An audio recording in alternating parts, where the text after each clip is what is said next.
आज हम दुनिया में मेडिकल इंफ्रास्ट्रक्चर इस तरह से बना रहे हैं जैसे कि हम सब उम्मीद कर रहे हैं कि किसी दिन हम सब गंभीर रूप से बीमार हो जाएंगे। ज़रूरी नहीं है कि ऐसा हो। आप नर्मदा जी के पास रहते हैं, ज़रूरी नहीं है कि ऐसा हो।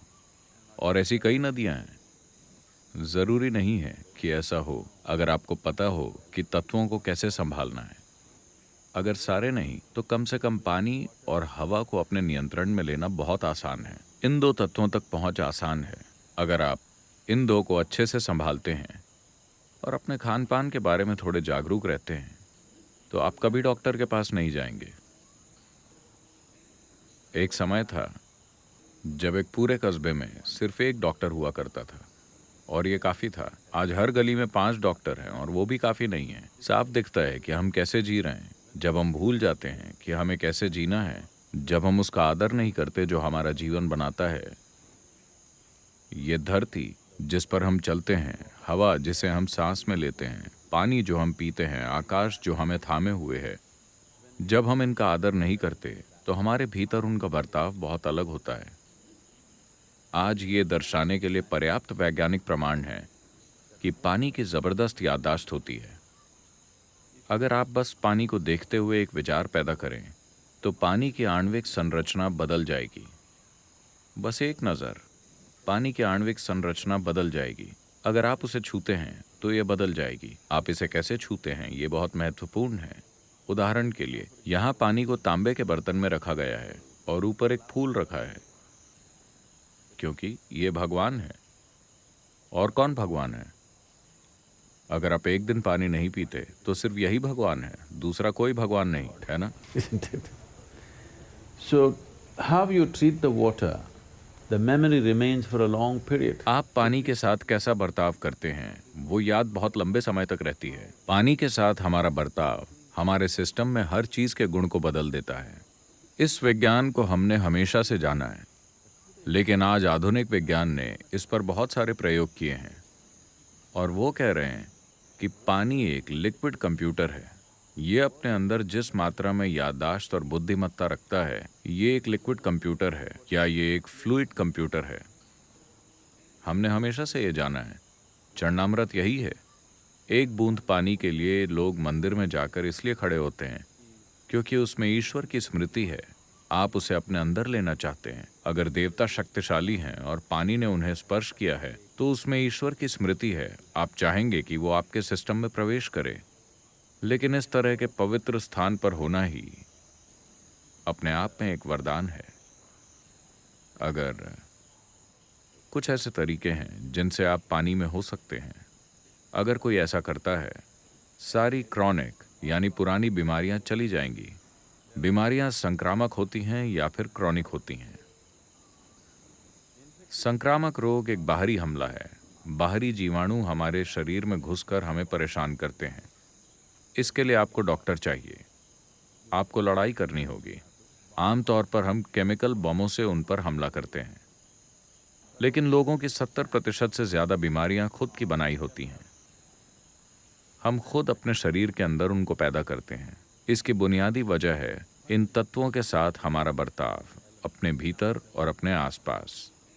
इस तथाकथित आधुनिक जीवन शैली में उन तत्वों के लिए जरा भी आदर नहीं है जो हमारे जीवन का निर्माण करते हैं। तत्वों के साथ बुरा बर्ताव करके हम उम्मीद करते हैं कि हमारे भीतर ये अच्छा बर्ताव करेंगे। ये नहीं करेंगे। यहाँ नर्मदा के किनारे यही समय है कि हम इस संस्कृति को वापस लाएं, क्योंकि ये घूम कर वहीं आ गया है। अब आधुनिक विज्ञान भी कह रहा है कि आप पानी के साथ जैसा बर्ताव करेंगे वैसा ही बर्ताव वो आपके भीतर करेगा। और हमें ये सीखना होगा। अगर हमें सेहतमंद रहना है, खुशहाल रहना है, कामयाब होना है, समृद्ध होना है, तो ये ज़रूरी है कि आपके भीतर के तत्व आपके साथ सहयोग करें, वरना कुछ भी काम नहीं करेगा। हमारे शरीर का 72% हिस्सा पानी है।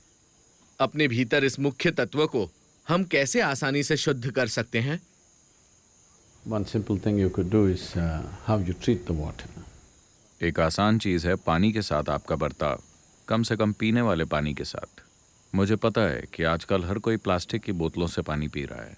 अगर आप इसे धातु के बर्तन में रखते हैं, खासकर तांबा या तांबे की मिश्र धातु, तो पानी की प्रकृति ही बदल जाएगी। और पारंपरिक रूप से मुझे पता नहीं कि उत्तर भारत में ये प्रथा है या नहीं, लेकिन दक्षिण भारत में आज भी ये काफ़ी आम बात है कि पानी के बर्तन की रोज़ पूजा होती है।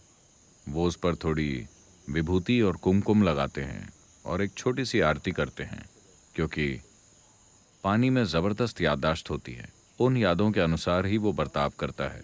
ये सरल सी चीज़ हर कोई शुरू कर सकता है। और तमिलनाडु में हम लोगों को शुद्ध तांबे के बर्तन इस्तेमाल करने के लिए प्रोत्साहित कर रहे हैं, क्योंकि तांबा ये सबसे अच्छी सुचालक धातु है और ये पानी को ऊर्जावान बनाता है। अगर आप इसके रासायनिक संगठन को देखें तो वो नहीं बदलेगा। यही इसकी खासियत है। पानी की सिर्फ आणविक संरचना ही बदलेगी।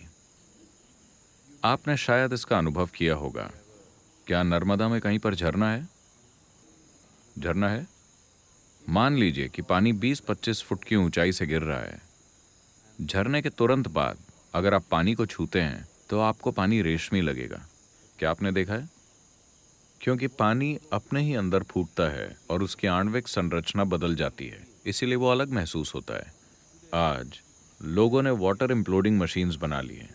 आप मशीन से पानी अंतः विस्फोट करा सकते हैं। वो पानी को मथती है और उसमें अंदर ही अंदर विस्फोट करती है।